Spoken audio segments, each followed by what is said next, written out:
স্বাগত জানাচ্ছি প্রযুক্তি বাংলাদেশে। পুরো আয়োজনে আপনাদের সাথে আছি আমি সুলতানা স্বর্ণা এবং আজ জাতিসংঘের মহাসচিব অ্যান্তনিও গুতেরেসের সাথে বৈঠক করেছেন বিভিন্ন রাজনৈতিক দলের নেতারা। শুধু নির্বাচন কেন্দ্রিক সংস্কার শেষ করে দ্রুত জাতীয় সংসদ নির্বাচন চাই বিএনপি। আর এদিকে জাতীয় নাগরিক পার্টির আহ্বায়ক নাহিদ ইসলাম জানিয়েছেন বৈঠকে সংস্কার নিয়ে জাতীয় নাগরিক পার্টির অবস্থান যেমন তুলে ধরা হয়েছে, তার পাশাপাশি সংস্কার ও গণহত্যার বিচারে জনগণের কাছে তারা প্রতিশ্রুতিবদ্ধ। এমন একটি প্রেক্ষাপটে আজ আমরা প্রযুক্তি বাংলাদেশে মূল আলোচনার বিষয়বস্তু নির্ধারণ করেছি সংস্কার, গণপরিষদ, জাতীয় নির্বাচন, কোন পথে দেশ। এবং এই আলোচনায় আমাদের সাথে যুক্ত রয়েছেন বিএনপির সাবেক সংসদ সদস্য ও শিক্ষা বিষয়ক সহ সম্পাদক হেলেন জেরিন খান এবং আমাদের সাথে রয়েছেন জাতীয় নাগরিক পার্টির যুগ্ম সদস্য সচিব আলাউদ্দিন মোহাম্মদ।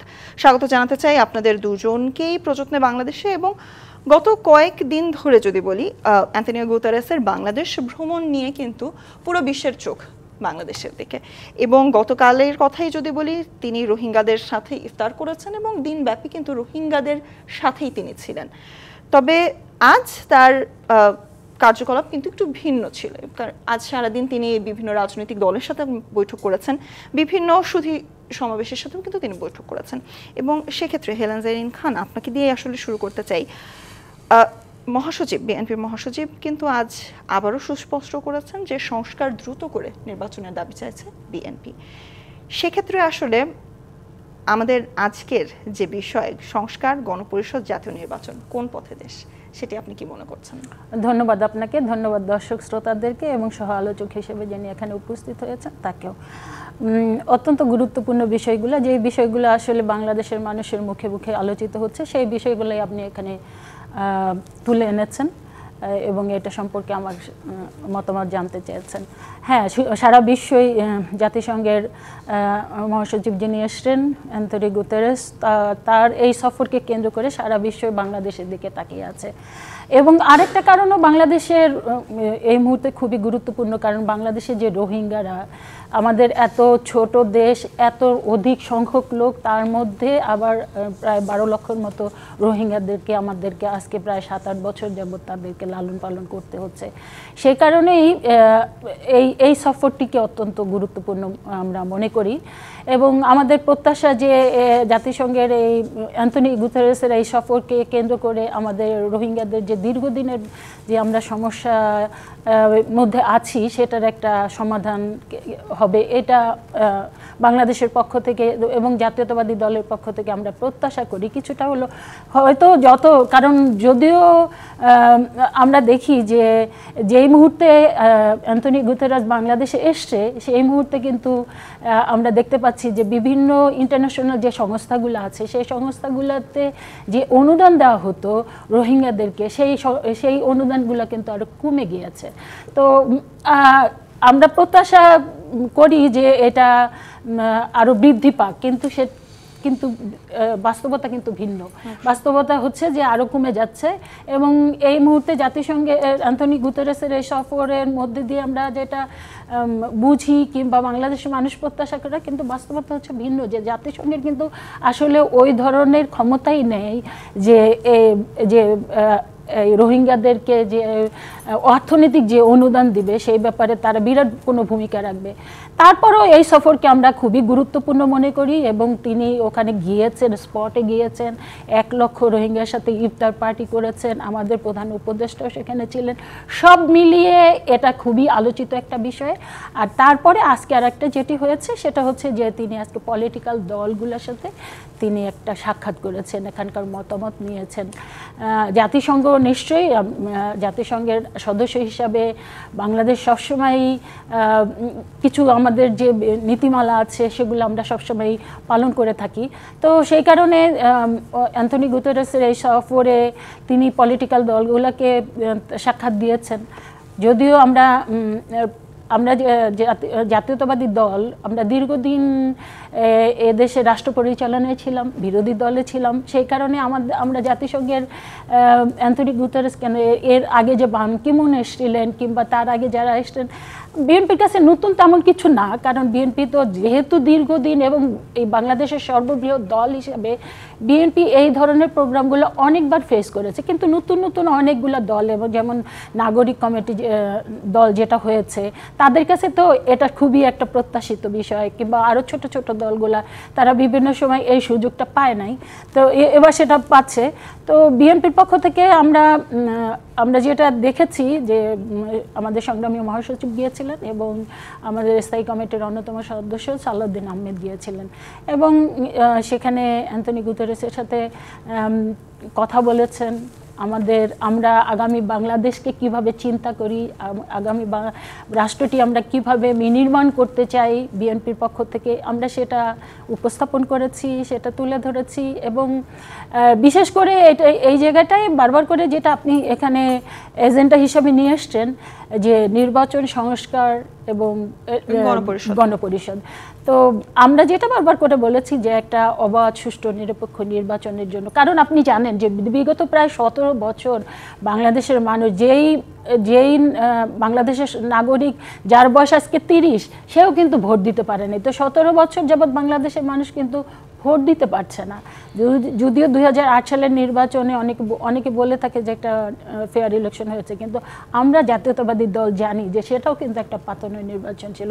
সেই নির্বাচনে অনেক লোকজন কিন্তু তারা তাদের স্বাধীন মতামত প্রয়োগ করতে পারে নাই। সেই কারণে আমরা বলবো যে এই 16-17 বছর বাংলাদেশের জনগণ ভোট দিতে পারে নাই। বাংলাদেশের মানুষ এবং জাতীয়তাবাদী দল এবং অন্যান্য বিরোধী দল, বিশেষ করে জাতীয়তাবাদী দলের আপনারা জানেন যে আমাদের লক্ষ লক্ষ নেতাকর্মীর বিরুদ্ধে মামলা হয়েছে। আমরা বছরের পর বছর আমাদের অসংখ্য নেতাকর্মী জেলে গিয়েছে, গুম হয়েছে, খুন হয়েছে, বাড়ি ছাড়া হয়েছে, ঘর ছাড়া হয়েছে। আমাদের প্রাণপ্রিয় নেত্রী দেশনেত্রী বেগম খালেদা জিয়াকে 75-76 বছর বয়সে জেলে যেতে হয়েছে এবং তাকে বিভিন্ন রকমের কিন্তু পৃথিবীর বিভিন্ন জায়গা থেকে অফারও দেওয়া হয়েছিল যে আপনাকে সব ধরনের সুযোগ দেয়, কিন্তু তিনি বাংলাদেশের গণতন্ত্র রক্ষা করবার জন্য তিনি কিন্তু বাংলাদেশে থেকে গিয়েছেন, জেল খেটেছেন, নির্যাতন ভোগ করেছেন, বিনা চিকিৎসায় অসুস্থ। এখন তার এমন একটা অবস্থা যে এই মুহূর্তে তিনি বাইরে গিয়েছেন, কিন্তু তার সে চিকিৎসা নেওয়ার মতো অ্যাবিলিটি নাই। তো আমাদের অ্যাক্টিং চেয়ারম্যান জনাব তারেক রহমানেরকেও নির্যাতিত হতে হয়েছে, তার মেরুদণ্ড ভেঙে দেওয়া হয়েছে। আমাদের সংগ্রামী মহাসচিব এই 17 বছরে প্রায় 10 থেকে 12 বারের মতো তাকে জেলে যেতে হয়েছে। আমাদের স্থায়ী কমিটি তো আমাদের সালাউদ্দিন আহমেদ, ওনাকে তো গুম করেই রাখা হয়েছিল, দেশের বাইরে ওনাকে ইন্ডিয়াতে তাকে ফেলে রাখা হয়েছিল, দেশে আসতে পারেনি প্রায় 8-9 বছর। তো আমাদের এছাড়া একেবারে তৃণমূলের একদম সর্বোচ্চ জায়গা থেকে শুরু করে তৃণমূল পর্যন্ত আমাদের এমন কোনো নেতা কর্মী নাই যাদের বিরুদ্ধে, আপনি জানেন যে অনেকের বিরুদ্ধে 500-600 পর্যন্ত মামলা ছিল। আমরা নারীরা পর্যন্ত যেমন আমি ধরেন আমার 14টা মামলা ছিল। এবং এই 17 বছর আমার একটা অভিজ্ঞতা, আমার যখন বাচ্চারা মানে প্রথম যখন হয় মানে এই ফ্যাসিস্ট সরকার আসে, তখন আমার বাচ্চাদের বয়স, একজনের বয়স 3 বছর আর একজনের বয়স 1 বছর। এই বাচ্চারা কিন্তু পরবর্তীতে এই যে বড় হয়েছে একটা আতঙ্কের মধ্যে, কারণ কখনোই আমি বাচ্চাদেরকে নিরাপদে রাখতে পারি না, মনে হচ্ছে যে কোনো সময় আমাকে না পেয়ে আমার বাচ্চাদেরকে ধরে নিয়ে যাবে। এরকম একটা অবস্থার মধ্যে দিয়ে জাতীয়তাবাদী দল প্রতিটা দিন অতিক্রম করেছে। আমাদের মূল লক্ষ্য এবং উদ্দেশ্য একটাই ছিল, বাংলাদেশের গণতন্ত্র ফিরিয়ে দেওয়া, বাংলাদেশে একটি অবাধ সুষ্ঠু নিরপেক্ষ নির্বাচন বাংলাদেশে অনুষ্ঠিত হওয়া এবং যেখানে সত্যিকার অর্থেই বাংলাদেশের জনগণ ভোট প্রয়োগ করে তাদের প্রকৃত নেতা নির্ধারণ করবে। এটাই ছিল জাতীয়তাবাদী দলের একমাত্র এজেন্ডা, একমাত্র চিন্তা, একমাত্র প্রত্যাশা। এবং সেই কারণেই জাতীয়তাবাদী দল এখনো এই কথাটি বারবার করে বলে যাচ্ছে যে বাংলাদেশের সত্যিকার অর্থে বাংলাদেশের দ্রুত নির্বাচনের দাবি বারংবার করছে বিএনপি। শান্তি ফিরিয়ে আনতে হয় তাহলে নির্বাচনের কাছেও, জাতিসংঘের কাছেও একই কথা কিন্তু আসলে বিএনপির পক্ষ থেকে জানানো হয়েছে। তবে আলাউদ্দিন আহমেদ, এবার আসলে আপনার কাছে যেতে চাই। আজ মহাসচিব, জাতিসংঘের মহাসচিব কিন্তু বলেছেন যে সংস্কার দ্রুত হোক, তিনি কিছুক্ষণ আগে যে প্রেস কনফারেন্সটি করেছেন তিনি সেখানেও কিন্তু বলেছেন যে গণতন্ত্র রক্ষা করতে সংস্কার দ্রুত সময়ের মধ্যে আমাদের দরকার। তবে আপনাদের পক্ষ থেকে আসলে এনসিপির পক্ষ থেকে বারংবারই বলা হচ্ছে যে মৌলিক সংস্কারের ভিত্তিতে এই সরকারকেই করতে হবে এবং সংস্কারের আগে নির্বাচন নয়। বিএনপির পক্ষ থেকে বারংবার নির্বাচন আগে চাওয়া হচ্ছে, তবে আপনাদের পক্ষ থেকে আসলে বারংবার কিন্তু সংস্কারকে জোর দেওয়া হচ্ছে। আজ আসলে জানতে চাই মহাসচিবের কাছে আসলে অ্যান্টনিও গুতেরেসের কাছে আসলে আপনাদের যে স্টেটমেন্টটি আসলে ছিল মৌলিক সংস্কারের ভিত্তিতেই সরকার তৈরি করতে হবে, এই সরকারকে আসলে প্লটটা আপনাদের তৈরি করার দাবি ছিল, সেটি নিয়ে আসলে ব্যাখ্যা জানতে চাই। ধন্যবাদ। আজকে যেই মিটিংটি হয়েছিল এটা একটি ঐতিহাসিক এই অর্থে যে বাংলাদেশে গণঅভ্যুত্থানের পর আমরা দেখেছি বাংলাদেশ রাষ্ট্রের বিরুদ্ধে বিভিন্ন জায়গা থেকে যে প্রোপাগান্ডা হচ্ছিল, আমরা দেখেছি যে ভারতে তার মিডিয়া নগ্নভাবে বাংলাদেশের এগেনস্টে এবং বাংলাদেশে একটা জঙ্গিবাদের উত্থান ঘটেছে, এখনও বলে যাচ্ছে। পাশাপাশি আমেরিকার বিভিন্ন লবিস্টের কাছেও বাংলাদেশের পতিত স্বৈরাচারের যে দোসর তারা বিনিয়োগ করছে বাংলাদেশকে একটি কার্যকরভাবে ব্যর্থ রাষ্ট্র প্রমাণের জন্য। সেই প্রেক্ষাপটে যখন জাতিসংঘের মহাসচিব বাংলাদেশে আসেন এবং বাংলাদেশের একটি পাবলিক প্লেসে এত বড় একটা প্রোগ্রাম করেন এবং নিরাপদেই প্রোগ্রাম শেষ করে আমরা দেখেছি ঢাকায় আজকে এখানকার যে বিদ্যমান রাজনৈতিক দলগুলো আছে এবং যে সিভিল সোসাইটি অর্গানাইজেশনস আছে, পাশাপাশি জাতিসংঘের আপনি জানেন যে গুলশানে যে একটা বড় নতুন অফিস হয়েছে সেই অফিস উদ্বোধন করেছে, সবগুলো পাবলিক প্লেসে, এবং এটার মাধ্যমে বাংলাদেশ সত্যিকার অর্থেই যে সঠিক পথে আছে বিশ্বের কাছে আরেকবার এটা প্রমাণিত হলো। এই জন্য এই সফরটি একটি ঐতিহাসিক সফর। এই প্রেক্ষাপটে যেই আপনারা জানেন যে যখন অধ্যাপক ইউনূস সরকার গ্রহণের পর থেকেই বিশ্বের বিভিন্ন দেশগুলো থেকে এই দেশে সংস্কারের পক্ষে বিভিন্নভাবে সাপোর্ট ব্যক্ত করা হয়েছে এবং জাতিসংঘের মহাসচিবের মতো গুরুত্বপূর্ণ একটি পদে থাকা ব্যক্তি যখন বাংলাদেশ এই সময় ভ্রমণ করেন সঙ্গত কারণে এবং আমি মনে করি খুব কার্যকরভাবে, এবং এটা আসলে এটা না করলেই বরং হতো এটা এই বাংলাদেশ অভ্যুত্থানের প্রতি একটা ইনজাস্টিস করা হতো। তো উনি সবাইকে ডেকে কীভাবে জাতীয় ঐক্যমত্যের সাথে একটি সংস্কার এবং সংস্কারের মাধ্যমে বাংলাদেশের গণতান্ত্রিক উত্তরণকে এখানে প্রভাবিত করা যায় এবং উত্তরণকে টেকসই করা যায় সেটার জন্য উনি বসেছিলেন। সেটা আমরা স্বাগত জানাচ্ছি এবং আমরা আমাদের যেই আহ্বায়ক এবং সিনিয়র যুগ্ম আহ্বায়ক এখানে উপস্থিত ছিলেন, আমরা যেই বিষয়টা বারবার বলে আসছি এটা আমাদের অভ্যুত্থানের পর প্রথম থেকেই। আর যদি বলেন আরেকটু প্রেক্ষাপট টানলে আমরা অভ্যুত্থানের আগে 3 অগাস্ট যেই দাবি তুলেছিলাম যে এখানে ফ্যাসিবাদী ব্যবস্থার বিলোপ এবং নতুন রাজনৈতিক বন্দোবস্তের এখানে আপনার বাস্তবায়ন করতে হবে। তো এই জায়গাটা আমরা দেখেছি যে বাংলাদেশে যে প্রতিষ্ঠানগুলো ছিল, বাংলাদেশের যে সরকার ছিল এবং বাংলাদেশ এমন একটা জায়গা চলে গিয়েছিল যেটা আপু খুব ভালোভাবে বলেছেন যে তাদের আসলে মানে তাদের না মানে এখানে যে রাজনৈতিক দলগুলো কিংবা গণতন্ত্র উত্তরণের কোনো পথের দিশা পাওয়া যাচ্ছিল না এবং স্বাভাবিকভাবে 7 জানুয়ারি নির্বাচনের পর বাংলাদেশের রাজনৈতিক দলগুলো আরেকবারের মতো তারা ভেবে নিয়েছে বাংলাদেশে এই মুহূর্তে হয়তো বড় পরিবর্তন সম্ভব নয়। এই প্রেক্ষাপটে যখন একটি ছাত্রদের নেতৃত্বে জনতা এবং অন্যান্য রাজনৈতিক দলগুলো যখন ছাত্র জনতার ব্যানারে, ছাত্র নাগরিকের ব্যানারে যখন সংগঠিত হয়ে এই স্বৈরাচার সরকারকে উৎখাত করতে সক্ষম হয়, তখন জাতির সামনে যে প্রথম যে প্রায়োরিটি আসে সে প্রায়োরিটিটা হলো যে বাংলাদেশ কি আগের যেই পথ ছিল, যে ফেসিবাদী রাস্তা ছিল, সেই রাস্তায় হাঁটবে, যে ফেসিবাদী প্রতিষ্ঠানগুলো ছিল, যে স্বৈরতান্ত্রিক প্রতিষ্ঠানগুলো ছিল, যার মাধ্যমে যে ব্যবস্থার মাধ্যমে এখানে একটি একনায়কতন্ত্রের জন্ম হয়েছিল, যে একনায়কতন্ত্রের হাতে বাংলাদেশের একটি প্রজন্ম এবং বাংলাদেশে আমরা দেখেছি যে 2000-এর বেশি এখানে শহীদ হয়েছে, 30,000-এর বেশি আহত হয়েছে, একটা গৃহযুদ্ধের আশঙ্কা তৈরি হয়েছিল। সেই জায়গায় কি বাংলাদেশ ফিরে যাবে নাকি বাংলাদেশ সামনের দিকে এগোবে? আমরা কিন্তু পিছনে ফিরে যাওয়ার রাজনীতি সেদিকে আমরা যাচ্ছি না, আমরা যেতে চাই না। আমরা সেজন্য আমরা প্রথম থেকে বলে আসছি যে বাংলাদেশের যেই সাংবিধানিক স্বৈরতন্ত্র এখানে প্রতিষ্ঠিত হয়েছিল, আপনারা মাথায় রাখতে হবে যে শেখ হাসিনা সরকার যেটা উনিও বলেছেন 2008 সালে নির্বাচন, 2012 সালে নির্বাচন, 14 সালে নির্বাচন, 18 সালে নির্বাচন, 24 নির্বাচন সবগুলো কিন্তু সংবিধান মেনেই হয়েছিল এবং সাংবিধানিকভাবে এখানে একেবারে আমরা এটা অবৈধ সরকার বলছি ঠিক আছে, কিন্তু আমরা যদি সাংবিধানিক কথার চিন্তা করি, সাংবিধানিক ধারাবাহিকতার চিন্তা করি, তাহলে এটা অবৈধ ছিল না, সাংবিধানিকভাবেই তারা সরকারে টিকে ছিল। তো আমরা প্রথমেই যেটা চেয়েছি যে এরকম অগণতান্ত্রিক সংবিধান, যে সংবিধান এবং সংবিধান একনায়কতন্ত্রকে প্রতিষ্ঠিত করে, স্বৈরতন্ত্রকে প্রতিষ্ঠিত করে, সে সংবিধান রেখে আর যাই হোক এখানে গণতন্ত্র বাস্তবায়ন করা সম্ভব না। তো আমরা প্রথমেই বলেছি সংবিধানের মৌলিক সংস্কার করতে হবে, নতুন সংবিধান প্রণয়ন করতে হবে। কেন নতুন সংবিধান প্রণয়ন করতে হবে? এখানে অনেকগুলো যুক্তির ভিতরে প্রথম যুক্তি হলো যে 1971 সালের যেই সাম্য মানবাধিকার, সাম্য মানবিক মর্যাদা ও ইনসাফের ভিত্তিতে স্বাধীনতার ঘোষণাপত্র প্রণীত হয়েছিল সেটা কিন্তু ৭২ সংবিধানে রাখা হয়নি। পাশাপাশি সংবিধানে এত যে কাটাছাটার মাধ্যমে সংবিধানের যে একটা নিজস্বতা ছিল, যেটা আপনার নাগরিককে প্রোটেক্ট করবে, এখানে মানবাধিকারকে প্রোটেক্ট করবে, এখানে গণতন্ত্রকে প্রোটেক্ট করবে, সেটা না করে সংবিধান এখানে প্রোটেক্ট করছে সরকারকে, প্রোটেক্ট করছে আমলাতন্ত্রকে, প্রোটেক্ট করছে এখানে যারা ক্ষমতা আসবে তাদেরকে। আমরা আসলে একটা গণতন্ত্রের মাধ্যমে একটা গণভিত্তিক একটা সত্যিকার অর্থে জনগণকে প্রোটেক্ট করে এরকম সংবিধান চেয়েছি। এই সংবিধানের পাওয়ার একমাত্র রাস্তা হলো গণপরিষদ নির্বাচনের মাধ্যমে, গণপরিষদ বিতর্কের মাধ্যমে। বিদ্যমান যে রাজনৈতিক দলগুলো আছে এখানে, ইভেন বিদ্যমান রাজনৈতিক দলের বাইরের যে ব্যক্তিবর্গ আছে তারাও নির্বাচিত হয়ে এসে এখানে সংবিধান বিতর্কে অংশগ্রহণ করার মাধ্যমে একটা জাতিকে গ্রহণযোগ্য সংবিধান উপহার দিবেন। সেই জিনিসটা কিন্তু আমরা শুরু থেকে বলে আসছি, আমরা এখনও বলছি, এবং আমরা কিছু কিছু জায়গায় অনেকটাই আমরা অ্যাকোমোডেটিভ হয়েছি। আমরা অনেক জায়গায় আমরা স্যাক্রিফাইস করছি, যে আমরা বলছি যে না, একেবারে মানে যেভাবে চাচ্ছি সেভাবে না হলো মোটা দাগে, যখন আমরা এখন যেটা চাচ্ছি যে একটা নির্বাচনের মাধ্যমে, একটি ব্যালটের মাধ্যমে গণপরিষদ নির্বাচন এবং সংসদ নির্বাচন সংঘটিত হতে পারে। কারণ আমরা ইতিহাসের দায়মুক্তি চাচ্ছি। আমরা যেই ধারাবাহিকতা, ভুলের ধারাবাহিকতা বজায় রেখে চলছি, আমরা সেই ভুলটা একটা ফুল স্টপ দিতে চাচ্ছি।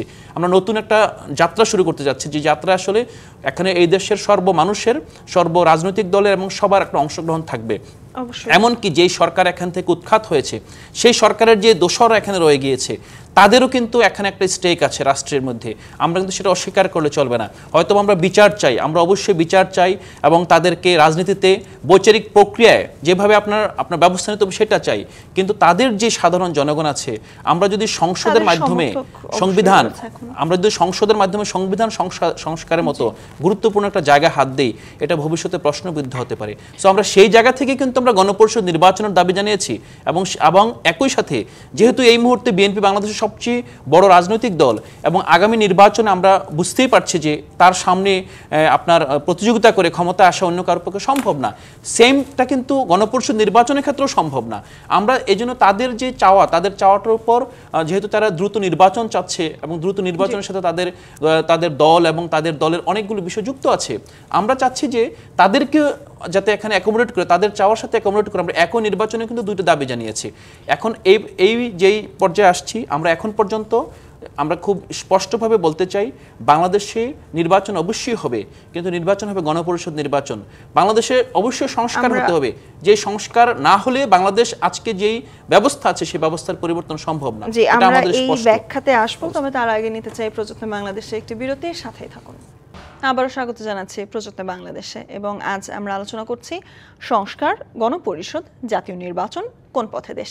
এবং এ নিয়ে আলোচনা করতে আমাদের সাথে স্টুডিওতে রয়েছেন বিএনপির সাবেক সংসদ সদস্য ও শিক্ষা বিষয়ক সহ সম্পাদক হেলেন জারিন খান, এবং আমাদের সাথে রয়েছেন জাতীয় নাগরিক পার্টির যুগ্ম সদস্য সচিব আলাউদ্দিন মোহাম্মদ। আবারও স্বাগত জানাতে চাই আপনাদের দুজনকেই। এবং হেলেন জারিন খান, আবারও আপনার কাছেই আসলে যেতে চাই। আজ জাতিসংঘের মহাসচিব কিন্তু বলেছেন যে আগামী নির্বাচন বিশ্বে নজির সৃষ্টি করবে, এমন একটি আশা তিনি ব্যক্ত করেছেন।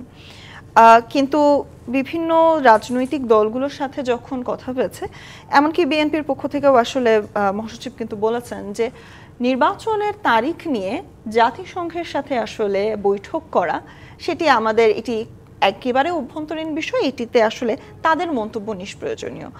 সেক্ষেত্রে বাংলাদেশের সাধারণ জনগণ কি নির্বাচনের তারিখটি এই বছরের মধ্যে আশা করতে পারে, মানে সেটিকে কি ইতিবাচক হিসেবে নিবে কিনা জাতিসংঘের মহাসচিবের এমন মন্তব্যকে? ডেফিনেটলি, মানে ধরেন আমরাও তো দীর্ঘদিন জাতীয়তাবাদী দল একটা জিনিসই প্রত্যাশা করছি, এবং বাংলাদেশে একটা রোল মডেল একটা নির্বাচন হোক, এটা তো বিএনপির পক্ষ থেকে আমরা প্রত্যাশা করি। তো আরও আমাদের এই প্রত্যাশাটা আরও দ্বিগুণভাবে বেড়ে গিয়েছিল যখন ডক্টর মোহাম্মদ ইউনূস প্রধান উপদেষ্টা হিসাবে আমাদের সমস্ত মানে ফ্যাসিজমের বিপক্ষে যে সমস্ত দলগুলো ছিল সবাই কিন্তু ঐক্যবদ্ধভাবে একই সুরে একইভাবে সমর্থন দিয়ে ডক্টর মোহাম্মদ ইউনূসকে কিন্তু প্রধান উপদেষ্টা হিসাবে সবাই প্রত্যাশা করেছিলেন। তো সেটা তো ছিলই। তো সেই জায়গায় এই ধরনের একটা নির্বাচন হোক, এটা তো বিএনপি প্রত্যাশাই করে। আর এখানে যেটা বললেন যে নির্বাচনের রোড ম্যাপ কিংবা নির্বাচনের তারিখ নির্ধারণ, এটা নিয়ে কিন্তু যথেষ্ট কনফিউশন সৃষ্টি হয়েছে বিএনপি না, আমি বলবো সারা বাংলাদেশের মানুষের মধ্যেই। আমি তো আগেই বলেছি যে 17 বছর বাংলাদেশের মানুষ যেহেতু ভোট দিতে পারছে না, সেই কারণে মানুষ কিন্তু ভোট দেওয়ার জন্য অধীর আগ্রহে অপেক্ষা করছে। আরেকটা বিষয় যে এখানে আপনি এজেন্ডা হিসেবে যেটা এনেছেন সংস্কারের কথা, এই জায়গাটা আমি একটু টাচ করতে চাই। দেখেন বিএনপি কিন্তু 2018 সালে এই একবার কিন্তু 27 দফা আমরা একটা সংস্কার প্রস্তাব দিয়েছিলাম। হ্যাঁ, পরবর্তীতে ওটা আরও মানে আরও এক্সটেনশন করে আমরা 31 দফা নিয়ে আসলাম। সব দলের, আমাদের যে বিরোধী যেই দলগুলো ছিল আমাদের সাথে, সমস্ত 41-42টি দল একত্রিত হয়ে আমরা কিন্তু এই 31 দফায় এই সংস্কার প্রস্তাব দিয়েছি। তো আজকে যারা নাগরিক কমিটি যে এই সংস্কারের কথা বলছেন, সেটা তো বিএনপি অনেক আগেই দিয়েছে। যে সময় বাংলাদেশের মানুষ চিন্তা করে নাই, যে সময় বাংলাদেশের মানুষ কথা বলতে জনভাবে ভয় পেত, কারণ এটাই তো স্বাভাবিক ছিল, যেই একটু স্বাধীনভাবে কথা বলতো তাকে জঙ্গি বলে, তাকে নানা রকমের অপবাদ দিয়ে সন্ত্রাসী বলে, তাকে বিএনপি বলে, যে কোনো সময় যাকে তাকে কিন্তু ধরে নিয়ে যাওয়া হতো, গ্রেপ্তার করা হতো, গুম করা হতো। সেই কারণে কেউ কিন্তু সাহস মানে দেখাতে পারে নাই। সেই সময় বিএনপি শত প্রতিকূলতার মধ্যেও বিএনপি তাদের সহযোগী যে সমস্ত অন্যান্য দলগুলো ছিল তাদের সকলকে নিয়ে 31 দফা দিয়েছে। এবং এই 31 দফার মধ্যেই আজকে সংস্কার বলে, এর চাইতে আমি মনে করি আর বেটার কোনো সংস্কার থাকতে পারে না।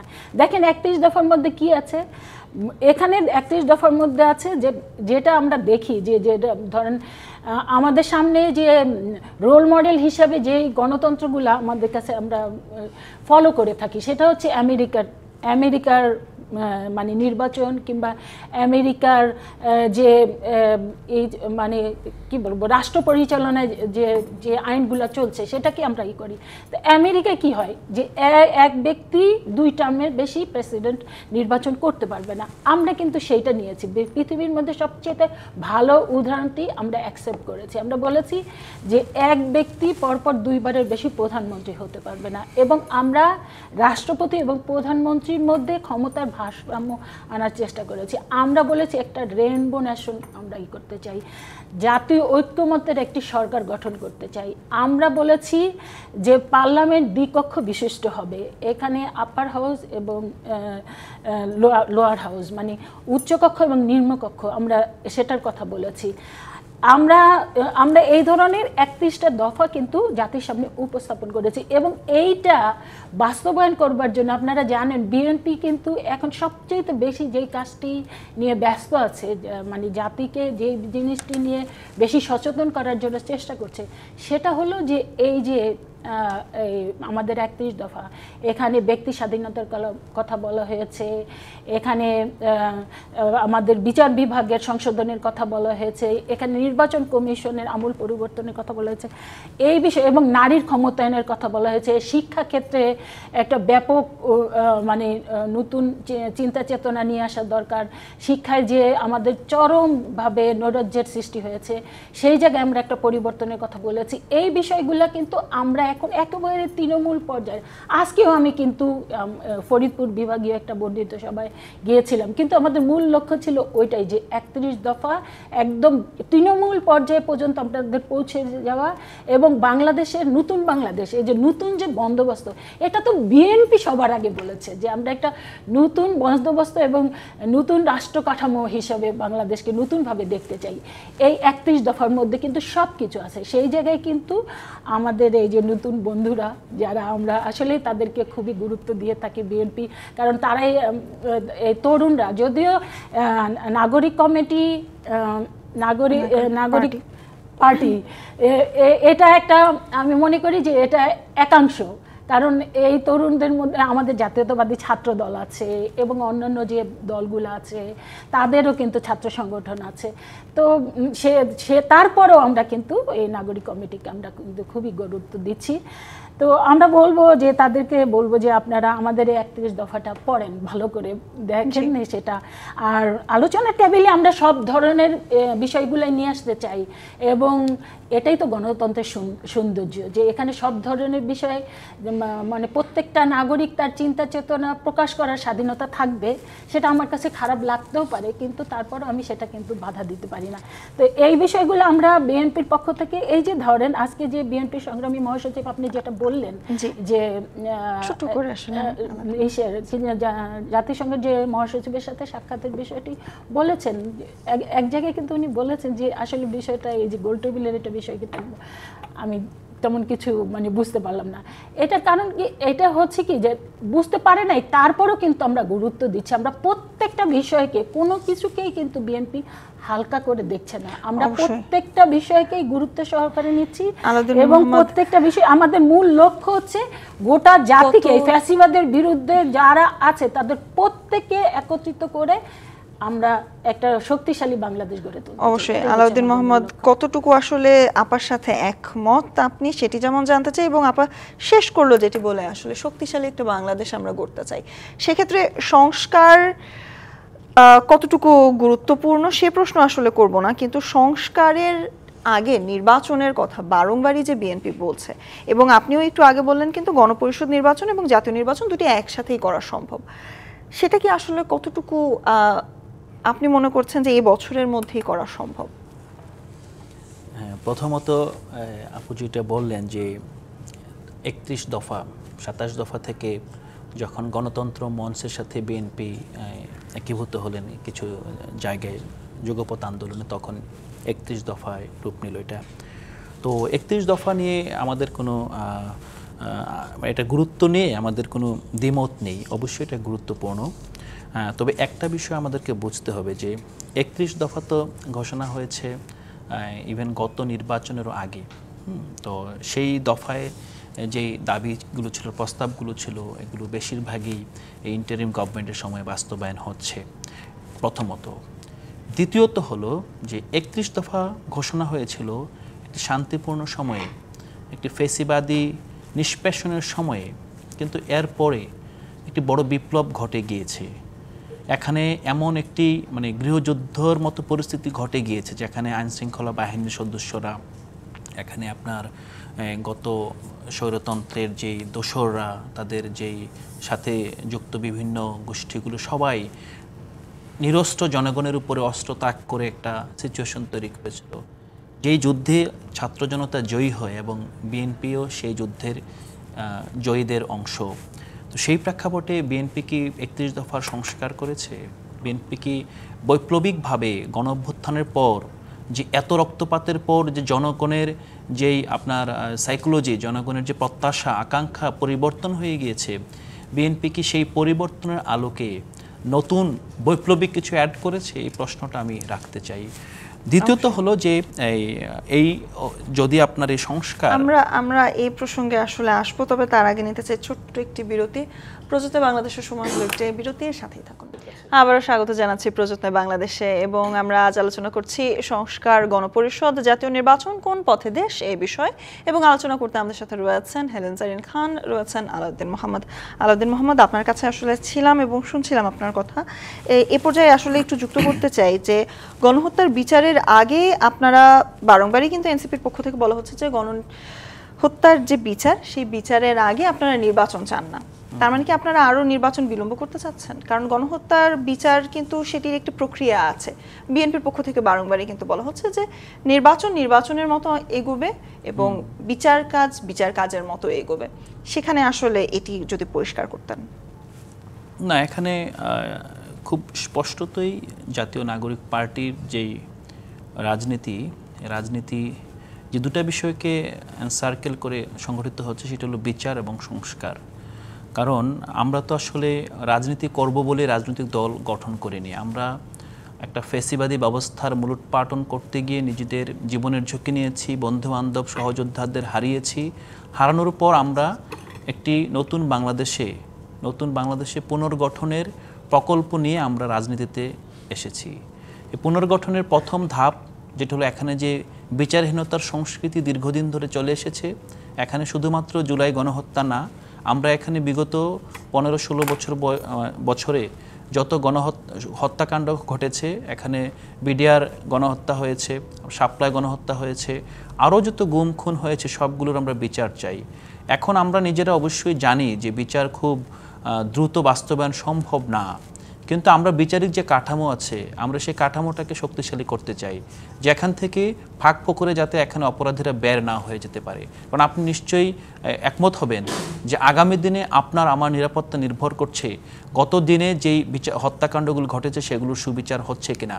না হলে আগামী দিন যে কেউ বাংলাদেশের সাধারণ জনগণকে হত্যা করতে তাদের বন্দুকের নল কাঁপবে না, তাদের হৃদয় দ্বিতীয়বার চিন্তা করবে না যে তারা আসলে এই হত্যাকাণ্ড করে পার পেয়ে যাবে। তো আমরা আসলে সেই দৃষ্টান্ত এই অন্তর্বর্তীকালীন সময়ে একটা দৃষ্টান্ত স্থাপন করে দেখতে চাই। এমন না যে পুরো বিচার প্রক্রিয়া শেষ করা এখনই সম্ভব, কারণ আমরা অবশ্যই অবগত আছি এটা অনেক বিলম্ব এবং অনেক দ্রুত কোনোটাই আমরা চাই না। আমরা চাই যে ন্যায় বিচার এখানে প্রতিষ্ঠিত হোক। এখন যদি মনে হয় যে কারো যদি মনে হয় যে নির্বাচন পিছিয়ে যাচ্ছে, তাদের তখন উচিত যে বিচার যাতে দ্রুত সময় সংঘটিত করা সম্ভব হয় সেটার জন্য সরকারকে চাপ প্রয়োগ করা। ইভেন সংস্কারের কারণে যদি নির্বাচন পিছিয়ে যায় মনে হয়, আপনারা জানেন যে জুলাই চার্টার 6টি আপনার সংস্কার কমিশনের সমন্বয়ে যেই আপনার ঐক্যমত্য কমিশন গঠিত হয়েছে, তারা কিন্তু রাজনৈতিক দলগুলোর কাছে তারা এখানে আপনার স্প্রেডশিট দিয়ে দিয়েছে যে তারা সংস্কারের 166টি ধারার মধ্যে কোন কোন ধারার সাথে একমত নয়, কিংবা তাদের নিজস্ব রিজার্ভেশন আছে, প্রস্তাব আছে। এটা কিন্তু আমরা দেখেছি যে বড় রাজনৈতিক দলগুলো ইনক্লুডিং বিএনপি, জামাত ইসলামী, তারাও কিন্তু আরও সময় চেয়েছে যে তারা আসলে এইভাবে এমসিকিউ পদ্ধতি দিতে পারবে না, তারা আরও সময় নিয়ে সংস্কারের মতামতটা দিবে।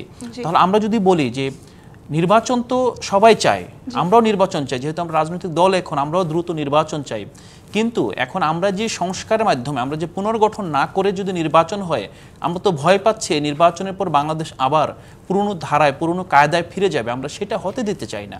আমরা গণহত্যার কতটুকু একমত, চাপ প্রয়োগ করার কথা কিন্তু বলছিলেন বারবার আলাউদ্দিন মোহাম্মদ, খুব ছোট করে আসলে ছোট করে বলতে হলে যে ফ্যাসিবাদের বিরুদ্ধে আমরা কথা বলছি, কিন্তু প্রকৃত ফ্যাসিবাদী যারা তাদের কিন্তু সহযোগিতা অলরেডি নিয়ে নিচ্ছি আমরা। যারা এই যে কথা বলছে আমার ছাত্র ভাইয়েরা, তাদের কাছ থেকে তো আসলেই বাংলাদেশের মানুষের প্রত্যাশা অনেক কিছু ছিল, কিন্তু এই 7 মাসেই কিন্তু তারা অনেক বিতর্কিত হয়ে গেছে। আজকে আমরা যে সমস্ত যারা ফ্যাসিবাদকে যেই অর্থবিত্ত দিয়ে সহায়তা করেছে এবং ব্যাংকগুলা খালি করেছে, আমাদের অর্থ বাংলাদেশে পাচার করেছে, হাজার হাজার কোটি টাকা বাংলাদেশ থেকে লোন নিয়েছে, বাংলাদেশের ব্যাংকগুলো একদম ধ্বংস করে দিয়েছে।